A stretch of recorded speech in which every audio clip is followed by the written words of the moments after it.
Good morning, good afternoon, all the attendees. Welcome you to our webinar series. This is the fifth in the series that we had started. And today we have a distinguished guest, Jaime Stephens. Jaime is the Chief Operating Officer at AUPHA, the Association for University Programs in Health Administration. Jaime has spent over 30 years working with several societies and associations, except for a brief period. Most of her career has been with the societies and association. And she's wide experience understanding what societies do, broad experience in these areas, and how to manage them, the impact that we are seeing, the current situation on the society business. So it's going to be an interesting conversation with Jaime, a veteran in the publishing, learning, and the society world. We look forward to having this conversation. So Sameer, why don't you kick it off? Good morning, Jaime. How are you doing? I'm wonderful, thank you, and thank you for having me today. No, it's a real pleasure, and look forward to our conversation. You know, it's been, I think it's over a year ago, we were all in Washington, D.C. at our Lunch and Learn event, and believe it or not, years gone by, and it's a completely different world, something that we never expected with the pandemic. Tell us, how have things been for you in the past few months since you know, this whole pandemic has taken place? Yeah, it's actually been, I've gone through quite a change over the past year. I think our former CEO, Jerry Glandon, who came to the event last year, retired on October 31st. And so I served as the interim CEO for 6 months, and then Dan Gentry, our new CEO, his first day was March 16th. Oh, okay. So he came to Washington, rented an apartment. He also has a home in Pensacola, Florida. So he came to the office. He was there for 3 days, then got on a plane and went back to Pensacola. And none of us have been back to the office since then. We did hire a part-time person who goes in to check the mail and works a few hours, 4 days a week. But so it's a lot of changes. It's been very surreal, but we have found a few silver linings that I'll share later on in our conversation. That'll be great. And I think, yeah, there's a lot of opportunities. I mean, on one side, business has been impacted, but there's also new opportunities, and I think the world has definitely changed forever. And I think as societies, publishers, businesses, we need to adapt to this new environment, I think. But before we go on, I think it'd be great if you could just tell us more about the Association of University Programs in Health Administration, so that yes. Audience can so AUPHA again stands for the Association of Programs in Health Administration, and our members are actually the programs in colleges and universities that teach healthcare administration. So we have programs that offer bachelor's degrees, master's, doctoral, executive and residence programs. We have about 249 programs. But within those programs, we have about 3,500 faculty members. So the faculty are members of the organization by virtue of the program being a member. It's a little confusing, and that's why our name is University Programs. So you actually cater to the faculty members and support them? We do, but the membership is held within the program name. So it would be University of Pennsylvania, Masters of Healthcare Administration is the name of the program. You know that I went to University of Pennsylvania, so that's why. No, I did not. Are you kidding? Yes.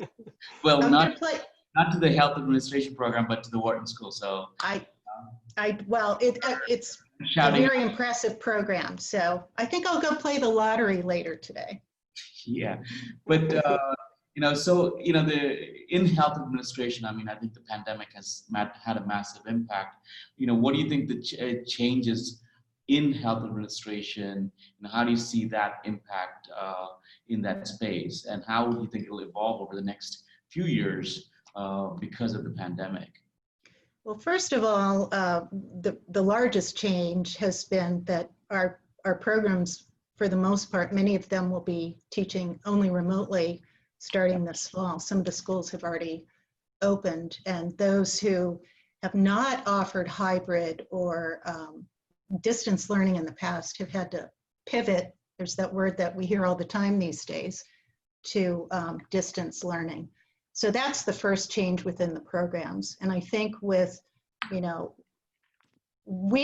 our program members teach the individuals who are going to be out and about running hospitals, running long-term care facilities, out in the healthcare field. And it's more critical with, everything that's happening today. I think the demand is going to be much greater. And so I think our programs are going to need to fill that need. And just quickly, the kind of products that you offer, your members, can you just talk a little bit about the different types of products that you actually offer to? Yes. We have a electronic journal, which is a quarterly peer-reviewed journal. It's called the Journal of Health Administration Education.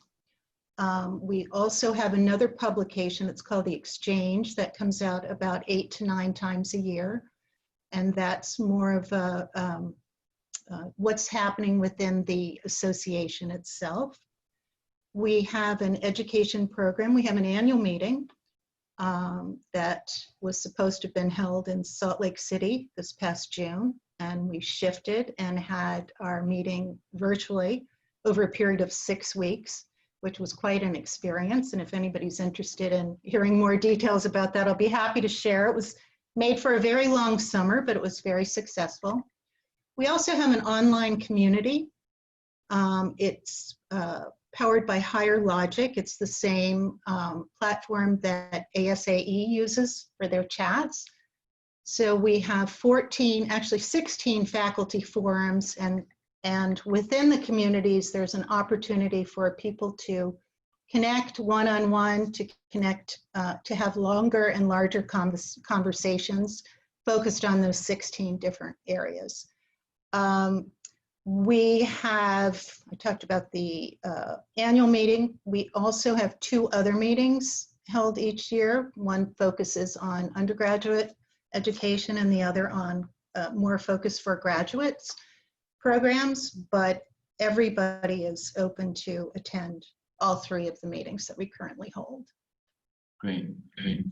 Really a typical, meetings-driven, membership-driven publishing and community. I guess typical society, business.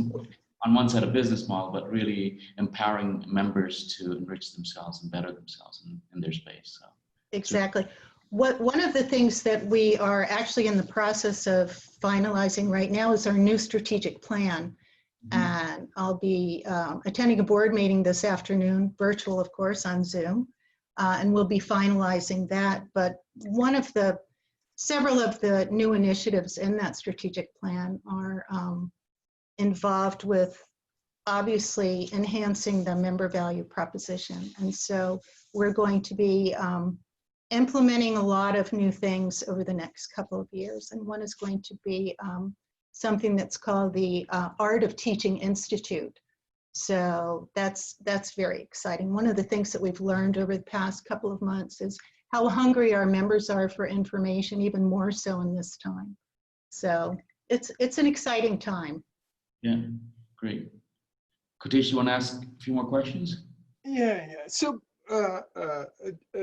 Jaime, so one clarification regarding the association itself, right? So when you say a program is a member of your association, so does the association guide or have curriculums that they define or the content that goes into the program, or how does that actually, work? there's something that's called the Body of Knowledge that was started at AUPHA right before I joined, and I joined about 8 years ago, actually 8 years ago this month. And that started out very well, and it was kind of like a wiki, a living document, and so members of our faculty forums and other members would contribute to it.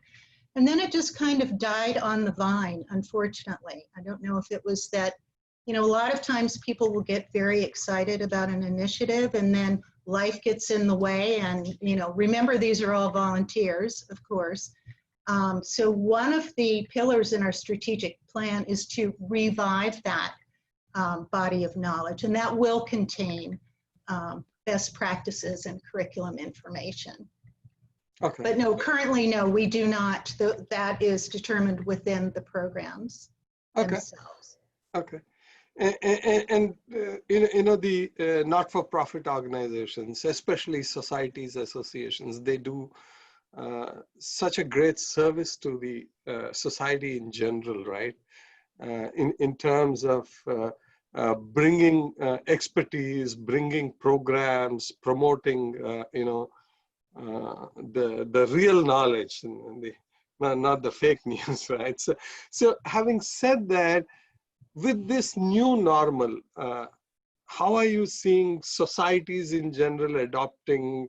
What are you seeing it's going to happen? What's your view on how are societies, not just AUPHA, but in general societies, how are they coping? And I'm sure when you're talking to your colleagues, what are you hearing? What are the things? What are the shifts in the strategies that are happening? Right. Well, since none of us really know what's going to happen, you know, tomorrow, next month, next year, what is important now, I think, is sharing as much information as possible through the platforms we have, whether it's GoToMeetings, Zoom. We are living on Zoom these days. And I think I mentioned that, you know, some of the silver linings. We have started a new webinar series, a monthly webinar series that we're doing. And we have not done a webinar for the past, oh gosh, 3 or 4 years, sadly. That's nothing to be proud of, but this has made us really up our game and get push the information out to our programs. And we've also been very responsive to their needs. We've created a COVID-19 open forum. That's one of the online communities, and it's packed with all kinds of resources that AUPHA staff have put together, as well as our membership. So the interactive exchange of information has just been amplified over the past 5-6 months. I forget which month we're in now. I mean, this is, you know, the never-ending forever, time. right? It's for, you know, sometimes I have to, you know, look at my phone. Okay, today's Wednesday. All right, it's just, it never ends. And consequently, I mean, just like I'm sure you are too, everybody is extremely busy. You would think that it would slow things down a little, but I think it's done, you know, quite the converse. But the benefit is you don't have to, you don't have to travel as much. I mean, you really question, you know, we used to travel or meet in person. You really now can get a benchmark on how important is that travel. Can you actually, I was actually watching, was it a virtual event, and the CEO of Zoom was speaking. The person who was interviewing him was the head of Google India, and he was saying that before, the Google India head said that he used to travel 300 days a year out of the 365. But you know, the CEO of Zoom, the founder, he mentioned that even before Zoom, he never traveled as much because he really used the video conferencing, and only for critical, in-person meetings did he actually travel. So it's also allowed us, you know, the silver lining is allowed us to prioritize, you know, some of our activities to, yeah, we are busy, but it's really good busy, and it's highly valuable, you know, more efficient usage of time, I think. Absolutely, and we've even looked at, AUPHA has currently six board meetings a year, which all of the staff think is a bit much. 3 in-person board meetings, and 3 used to be on conference calls, now forevermore will be on Zoom or another, you know, digital platform. So we're definitely looking at cutting those down, and the meetings when held in person ran from 8:30 to 4:30 every day. No longer. I mean, you can't do that on, you know, you can't do that on Zoom. People would go absolutely insane. So we're operating more efficiently, more effectively, and that's another silver lining. There aren't too many, but there are some. Yeah. Yeah. Yeah, so one thing I keep wondering when I think in terms of societies and associations, so one of the major forums that societies have are these in-person annual meetings and maybe quarterly meetings, some regional meetings, and all these kind of stuff, right? And that is taken away today. So what does that mean? How are you adapting to that? You know, and if there are, I'm sure there are people in the audience who are interested to understand, you know, how do you cope with this and how do you deal with this? So some thoughts and you know, about you know, how these meetings and interaction with members is happening in the current situation. It's very hard to replicate that networking portion of face-to-face meetings. We've done a few things. As I mentioned, we started our annual meeting on June the 3rd, and it ran until July the 24th. We took a small break over the 4th of July holiday. And the reason we turned the 3-day in-person meeting, what would have been a 3-day in-person meeting, to an almost 6-week virtual meeting, was because what I just mentioned, we didn't want people to suffer from digital toxicity. We didn't want, you know, people have their jobs, other things to do. We didn't want them to sit at a computer for 8 hours a day. That's just too much. But within those sessions, what we tried to do was to add some kind of networking opportunities. So we would have, just to lighten it up a little, we had a band perform a song. We had some music. We had some, sorry, my cat, I think, is knocking something off in the kitchen. Sorry, that's why I turned around. This is the thing about Zoom. You have these distractions anyway. So we tried to do things like that.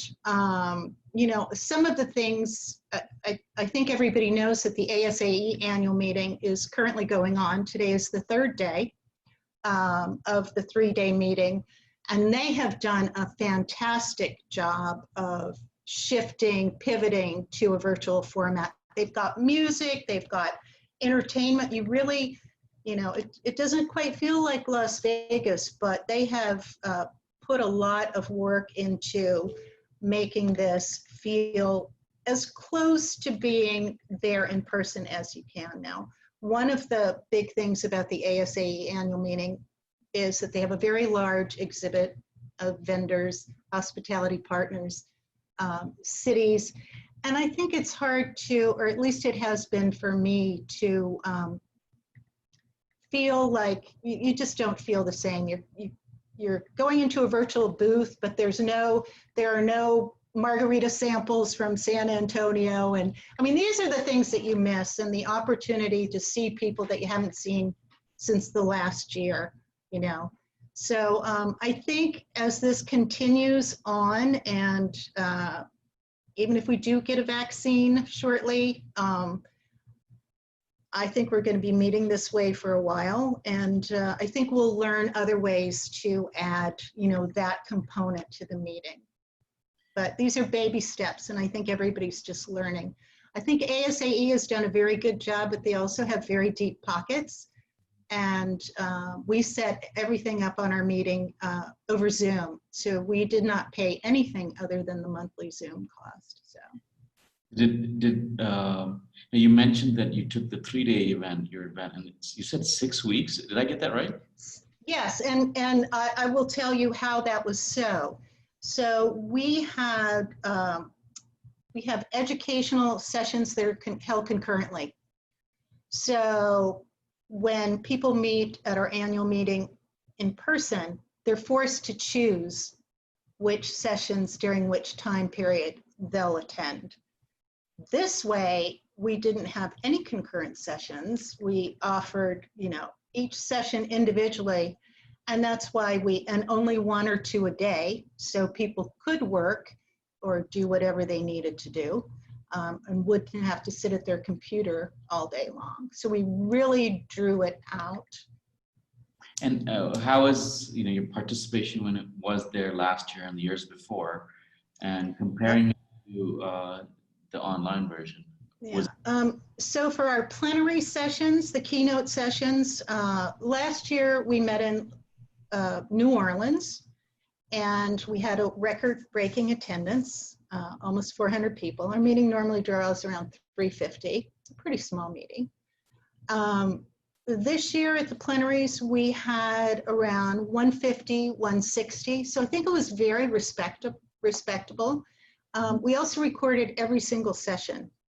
And so people have the opportunity to view those at their leisure. I was pleasantly surprised, and our evaluations that we got back from the meeting were the best we've ever had. And I don't know if people are just trying to be kind to us or if they genuinely mean it, but I think it was very positively received. So when you look at this kind of format and the other way around, what is the, did people see they got a incremental value or a higher value than an in-person thing? Were there any bright spots in this entire experience? Well, let me mention something that I have not already shared with you. We offered this, our meeting normally runs around between $800 to $1,000 for registration fee. This we offered free of charge, because all of our program sponsors, we did not have one single sponsor who pulled out. We actually raised more in sponsorship revenue this year than we have in past years. So there was very much a feeling of, camaraderie, and we're all in this together. And the sponsors did very well because they got tons of publicity. We thanked them at, every twist and turn. And it's just been a real feel-good experience all the way around. But I think the value, maybe that's why people were so positive in their evaluation comments, because it didn't cost anything. But no, I think it was very successful, and we only had one technical glitch, and that was we had someone say a bad word, a curse word, because they weren't muted, and but that was it, and it wasn't even that bad of a word. Could have been a worse word than it was. So. So given this current situation, do you see any impact on the membership and the member value? What is kind of impact you're seeing? Well, I know that we heard through from many of our programs that they had been asked to take a 15% pay cut. Some of them were asked to take more, some of them were asked to take less.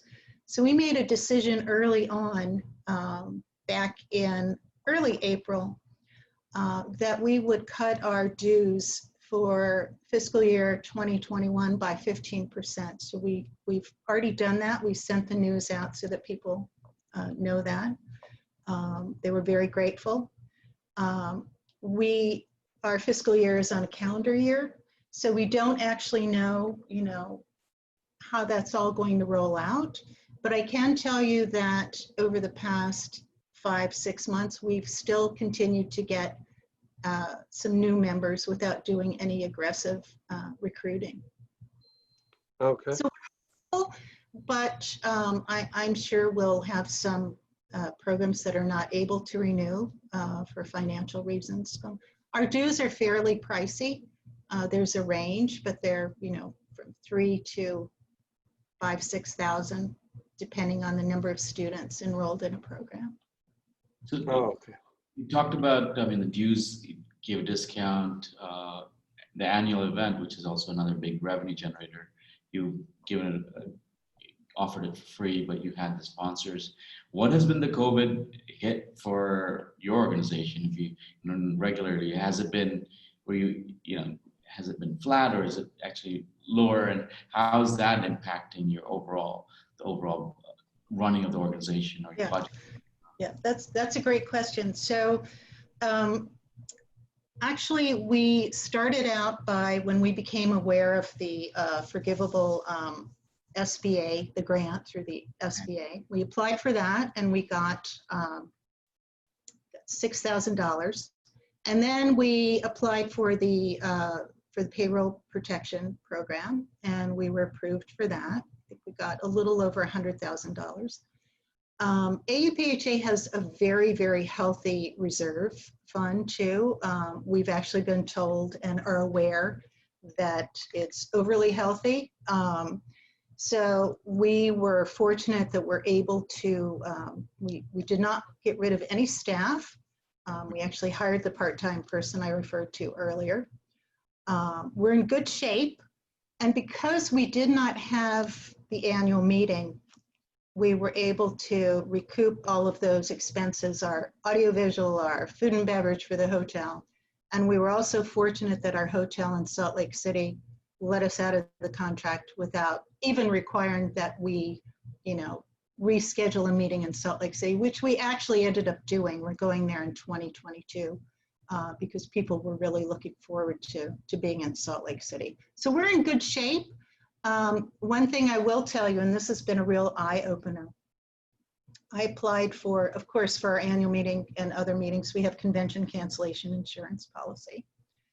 And I submitted a claim and I thought we were going to, you know, we stood a good chance of getting our lost registration revenues, which we had budgeted $255,000 in registration fees. And apparently that's not the way convention cancellation insurance works. This was an eye-opener for me. And we ended up just now, we still don't have the money, but it's going to be wired to us within the next couple of days. Our claim ended up with a payment to us of $12,239. So it's a real eye-opener, but yeah, that's the insurance business, I guess.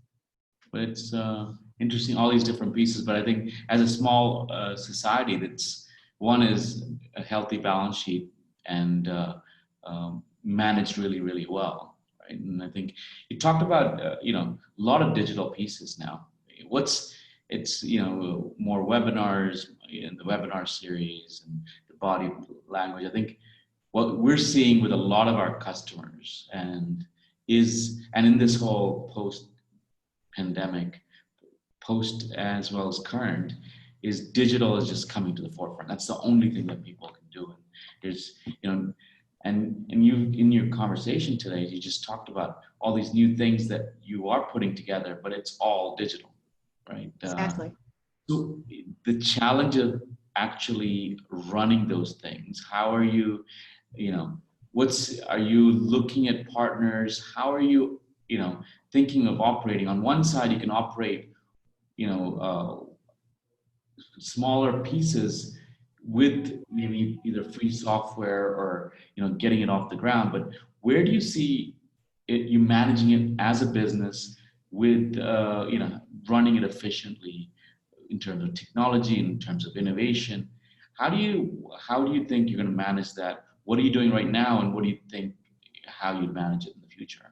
Well, what we're doing right now, we are able to manage, but obviously that won't be the case moving forward with some of the initiatives that are in our new strategic plan, such as the Art of Teaching Institute. We're going to have to commit to some type of learning management system or partner with an industry partner that has something like that. So we're just in the board is actually going to approve the strategic plan during the meeting this afternoon. And then we'll begin the process of figuring out what we're going to do, because many of the initiatives in there all revolve around, technology and distance learning and more e-learning. So you're saying that you will, for you to execute a good technical partner would be your approach going forward. Yeah, absolutely. And would you say that, is it one partner to, how would you look at finding your partners? Is it finding a partner that can do everything, or best of breed, or how would... I think we're open. I don't think we're ready to determine what we're going to need until we get through the board meeting and figure out exactly what we're going to do. It may be that in this first year, we're not at that point yet. So I think we have a little time to figure it out. And I'll be very honest and frank with you, as I tend to be. We don't know what we don't know at this point. So we're smart enough to be able to admit that, right? So we'll have to do a lot of research and find out what works best. And I think, be it small societies, big societies, small publishers, big publishers, having that technology is becoming more and more complex, and it is becoming more complex and faster in terms of innovation. And I think, trying to do everything in-house or trying to manage it, it's just too difficult. And we're 6.5 staff. And our meetings manager was the person, behind the screen, basically running, doing the technology for Zoom.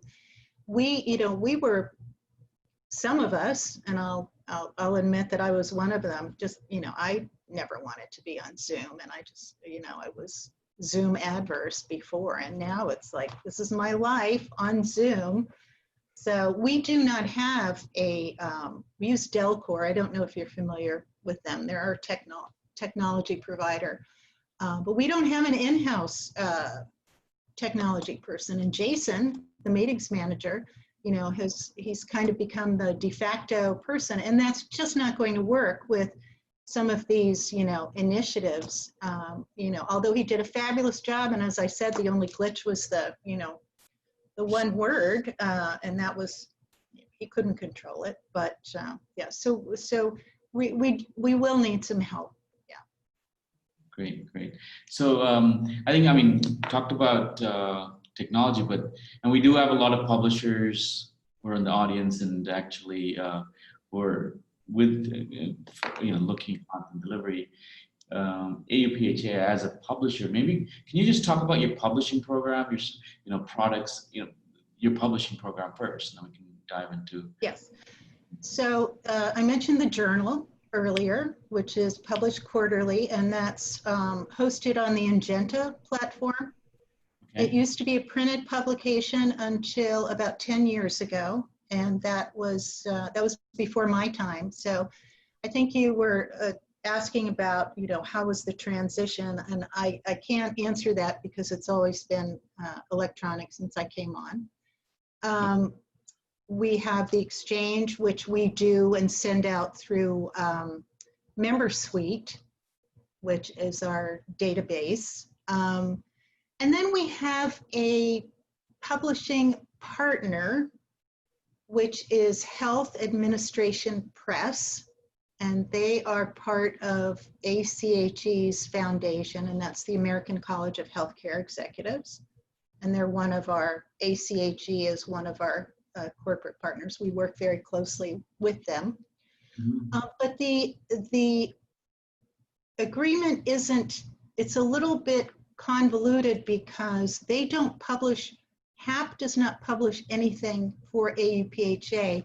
They publish for some of AUPHA's members. So they'll do a textbook, And then we do have a royalty agreement. So we're not involved in the selection of the material, the textbooks that will be published, but we do receive a royalty annually. And is that a print or digital program? No. It's all print? Yeah, as far, well, they had not gone to digital about a year and a half ago. I think they may have started doing that. Mm-hmm. But it just operates seamlessly, and we're really not heavily involved in it. It's just, you know, check the mailbox for the check, basically. I can share, you know, after this is over, I can talk to you more about that and share more information, but it's not something that requires a lot of staff involvement. You have journals, you have the books through the partnership, and for online learning, you have, offline learning and online learning. You talked about the educational programs. Can we talk a little bit more about that? Do you offer that to your members? Not online learning at all, no. Offline? And that's, as I said, that's going to be one of the initiatives of the new strategic plan. So on offline, what do you do? Well, we have the annual meeting. Yeah. We have a meeting in conjunction with ACHE, which is the organization that I just mentioned. Okay. We meet there they have a large annual meeting called Congress, and they're based in Chicago. And so we meet in conjunction with them. And then we had a third meeting, which was an undergraduate program, was held in the fall. And that's been transitioning to, it's been integrated into the annual meeting so that people won't have to travel twice a year and spend twice as much money to get to a meeting. We just kind of subsumed it. So that's basically it. And I mean, do you see from from this pandemic, do you see more products, or how do you see creating more value to your members and creating new revenue streams for this? Well, one of the things I mentioned, this Art of Teaching Institute is going to be, it's going to be an educational opportunity which will have to be offered online. So that will definitely add to the member value proposition. The body of knowledge, which we talked about earlier, that definitely will. We're looking at having a new publication that's, I think the name of it tentatively is Trends in Healthcare Administration and Healthcare Management. But we're just in the process of opening up these opportunities for our members to volunteer, because it's going to truly take a village to put some of these initiatives together. So we've put out a call for work groups. It's very much in the infancy, so I apologize that I can't share too much information about it because it's still being fleshed out. Would that new publication be a journal, or would that be just an online digital product? I think like a white paper. I don't think we've decided actually what format that will take on. Okay. Okay. Yeah, maybe we'll open it up. Vinay, any questions from the audience? We have a few minutes left. Maybe we can take a couple of questions from the audience. Yes, Kotesh, there are quite a few lineup of questions. It's been an interesting session so far, and we have something very interesting. Somebody would like to know, his name is Kevin, about data. We hear a lot about membership insights and data-driven decisions. Do you use any business intelligence tools to slice and dice your membership data to get insights on their association with AUPHA? No, we don't. We do, well, I take that back. We send out a survey to the membership, but it's completely voluntary. It's not required. It's not a membership requirement. And unfortunately, our return rate has been relatively low for the past few years, so low that the data was really not usable. Okay. We have one more question from Satya. You mentioned about your new initiative called Art of Learning earlier. Is it possible for you to provide more details on that? Is that around the learning programs for university? It's going to be, it's the Art of Teaching Institute, and what it is going to be is, you know, our members frequently say, nobody taught me how to teach. So it's going to be kind of an institute to teach the teachers. Okay. So professional development, right? So Yes, yes. I think so. I mean, there are, you know, on the, it'll be really, I mean, you can create a great digital platform for that. So it'll be interesting to see how you actually build that out. So. I know where I might be able to find some help. Yes. Jamie, again, something very interesting for you about revenue. What's been the impact on your revenue so far this year? What are the other ways you're looking at to increase revenues? This is what they would like to know. Well, the impact on our revenue has been we lost all of that $255,000 in anticipated conference registration. Membership revenue was not directly impacted because, again, we bill in November for the January to December fiscal year. So membership revenue is fine. We lost the $255,000 in convention registration revenue, but we were also able to save a significant portion because we didn't hold a meeting. So we didn't spend $40,000 in AV. We didn't spend $75,000 in food and beverage charges. We didn't spend for staff expenses per diem, you know, to travel to Salt Lake City. So I think we'll probably end up, rather than we had projected around $39,000 profit, $39,000 profit for the annual meeting. With that $12,000 addition from our, you know, our big claim that we received, I think we'll probably end up okay. I don't think we'll be in the hole. And next year is going to be the determinant, I think. Oh, also, I should mention, we also canceled our, I talked about that March meeting in conjunction with ACHE. They canceled their Congress, so we canceled that that meeting as well. But that meeting has never made a lot of money. So we actually it loses. So we were actually better off not holding it than holding it. Is that strangely enough? March 2021? You canceled the March 2021? Yeah. Oh, yeah. okay. Yeah. The other organizations canceled the March 2021. Yeah. Oh, okay. Just maybe a little bit on, you know, there's a lot of international programs and, you know, for health administration. How do you, are you looking at going international or going more aggressively international? What's your strategies on the international side? Yeah. We have always had, well, first of all, AUPHA's membership is primarily North American, United States, Canada, but we do have some members from outside the US. We have a program in China, some in Georgia, not the state of Georgia. But we are not aggressively pursuing membership because those programs would need to, in order to meet our requirements, would need to be teaching in English, and many of them are not. So, but we do have, I talked about the faculty forums before. One of them is global healthcare.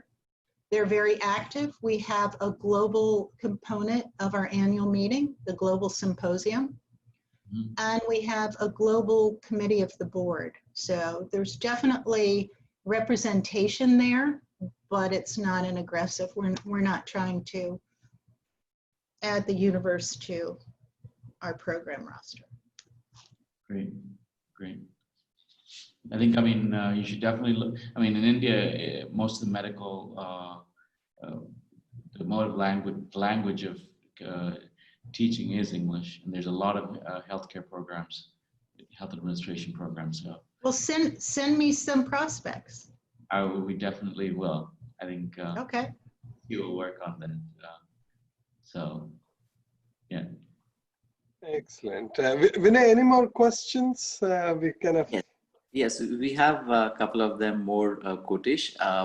Something about content. What does your membership demographic look like? What's the top reason for them to become a member of AUPHA? Cynthia would like to know that. The demographic we have, I already mentioned that we have undergraduate and graduate programs. Those comprise the majority of the membership. And then we have doctoral and executive and residence programs. The main reason I think for the undergraduates to be a member of AUPHA is that we offer certification for those programs. And that pretty much identifies them as the creme de la creme of the undergraduate healthcare administration programs in the country. We don't, there is another organization, CAMI, and CAMI accredits our graduate program. So we work closely with them, but they are not affiliated with AUPHA directly. So to get the certification, first you need to join as a member of the organization. So there's that. I think the networking is major. Those online communities, some of them, the discussion is amazing. One-on-one information sharing, of course, the educational opportunities at the now 2 meetings a year. We're very prestigious, I think, not elitist, but prestigious. We're the only organization of our type. We do not have competition within the field of healthcare administration as far as association is concerned. You mentioned, because of COVID, there's been a lot more demand for content, right? Just Yes. using content, and you've seen that. Is that, I mean, is it, so you're seeing that uptick post the COVID, I mean, because of COVID? I mean, what kind of content is it? Is it, the general content? Is it the community kind of content? What do you see as the content that's consumption that's happening?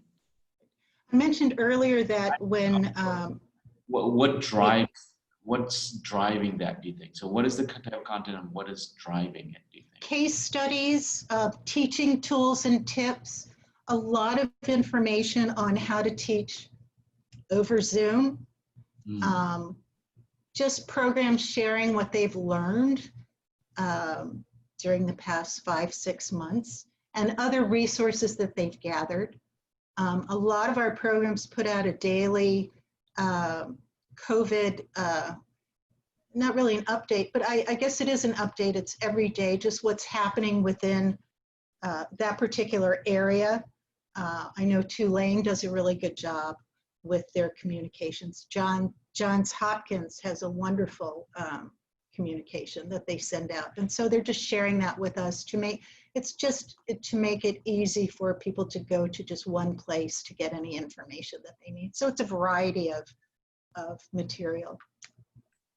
Great. There's one more, Jamie, about recommendation and personalized content. Andrew would like to know, how important is that for your members? Are you working towards that, if not already in place? Okay, I'm sorry, could you repeat the very first part of that question? It's about recommendations and personalized content. How important is that for your members? Are you working towards that, if not already in place? Recommendations for personalized content.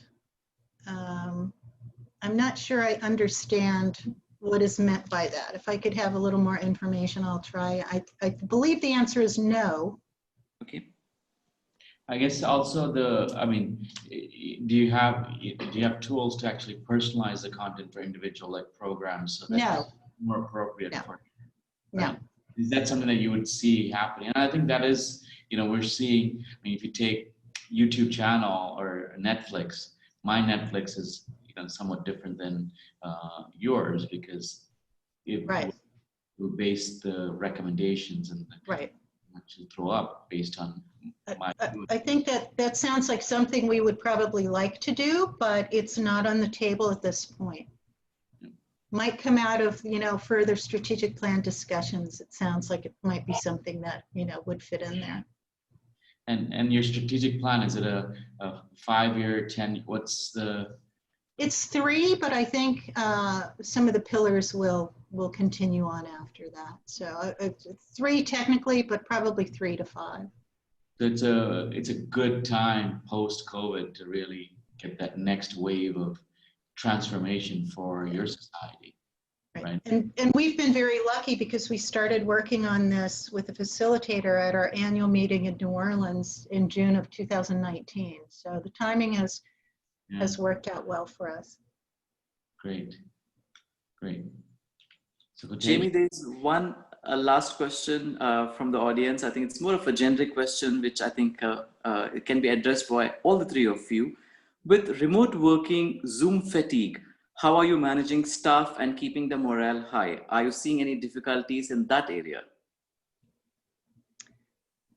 Okay, I'll answer that.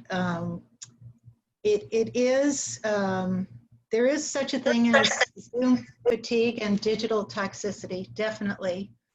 I think it's very important to, quite frankly, I just get tired of sitting all the time. And I think it's very important to get up, take breaks, go out for a walk if it's not too darn hot or raining, and when you're in your home, I'm very used to it because AUPHA staff has been working remotely for the past 10 years. I only go into the office twice a week, or did go into the office twice a week, and I never thought I would miss it or the commute, but boy, I definitely do. So I think it's very important, and anybody who works from home, which is most of us now, knows, it's very hard to get away from this, from the computer, your phone, your iPad. You just can't, because it's always there, and if you're like me, you can't stop checking email and doing things. So I think it's very important to take a break when you're planning things like our annual meeting. That's exactly why we planned it over 6 weeks, which is a long darn time, but we recorded it so people could work at their leisure. And if you wanted to participate on a session a day, that's all you had to do. So I think it's just, you need to be very careful to take care of yourself, practice self-care. I don't know, I guess that's it. But it's a real thing, it really is. Yeah, we've got hundreds of employees working from home for the last 6 months, and it's the good thing is everyone is productive. That's and we're trying to also figure out how do we in a post-COVID world, as work from home becomes more common, because we never had work from home. Everyone was, but we are going to definitely have percentage of give them the flexibility, but also in this time how do we, that interpersonal relationship, brainstorming, all that's missing, right? And how do you keep that? And that's a key component of culture. So how do you actually create that engagement? So we've started yoga classes and fitness classes online. So at least you see some of your, and then I have my coffee sessions with employees where we don't talk about work. We just talk about just life in general on a weekly basis. So different ways to actually create that interaction where, there was that hallway chatter or, just meeting people and saying hello and talking about how they're doing. That's completely missing. So I think we need to find, as organizations, we need to find these new ways of that interaction away from work, but more in personal interaction, so you can build those kind of relationships. So I think that's very important, and that reminded me when you said yoga of 2 of the other networking components of our annual meeting. We had 3 yoga sessions, and we also had some meditation sessions as well, which didn't work for me. I couldn't get the mind to stop going. But and another good thing about the AUPHA staff, since we've all worked remotely for such a long period of time, we didn't have that learning curve. You know, we knew how we worked. We didn't have to get to know how to work together remotely since we, you know, everybody knew each other. So that was a blessing, and we were fortunate in that regard. Great, great. All right. So one last thing that I didn't mention from your resume, but I'm sure audience must be interested in this other job that you do with Color Marketing Group. Okay. Yeah, you want to talk about that? That sounds interesting, though. Yeah, oh no, fascinating. And I love my job today. But before I joined AUPHA, I was with Color Marketing Group for 8 years, 4 years as the director of meetings, and then 4 years as executive director. And Color Marketing Group, the name is somewhat of a misnomer. It's kind of confusing, but it was an association of color design professionals, and they would meet twice a year in the spring and in the fall and decide which colors were going to be out and about in the marketplace. So if you've noticed how car colors are somewhat cyclical, you know, one year every other new car might be silver, another year might be red. These were the people who decided they would come up with a color palette, meet late into the night, and they used to call the members the color mafia because it was so secretive, and they would be meeting until 2 or 3 o'clock in the morning. And they would come up with a palette, and then each individual member, so somebody could work for Sherwin-Williams Paint, somebody could work for General Motors, then they would go back into their own industry, and they would take that color and apply it to a product. And that's why when you can go into Neiman Marcus, or you can go into Target at certain times of the year, and you will see that what's popular at Neiman Marcus, although it might cost 20 times as much, you'll also see something in that color in Target. So it was fascinating organization. They were hit very hard by the housing crisis in 2008. A lot of the members were, we did have some fashion members, but most of them were interior home, so paint, carpet, textiles, the car industries. So they were hurting a little. They're still around. So it's an interesting organization, and colors all have meanings, and it's just fascinating. If you ever want to know more about it, it's Color Marketing Group, and they're in Alexandria, Virginia. We work with a lot of societies, and that's what fascinates me, the type of organizations serving members in different walks of life, and how it needs to have a community. And I think, usually it's the meetings, it's the publications, it's the membership, it's the content that drives that together. So Jaime, it's been there is an association for everything in Alexandria as well. There is also the Potato Chip Institute. I'm not kidding. So if they do publishing and content, we will tell our team to get in touch with them, with the digital delivery of that. So thank you so much for your time, Kotesh. And last words before we sign off. Jaime, thank you so much for taking time. It was fascinating. It was a very interesting session. I can see based on the number of questions, people really enjoyed. Right, so it's wonderful. Thank you so much for taking time. Oh, my pleasure. Thank you again for having me. And if anybody has any questions following, I can give you my email address. It's jstephens with a PH aupha.org. I'll be happy to answer them. Thank you again. Thank you. Thank you, Jamie.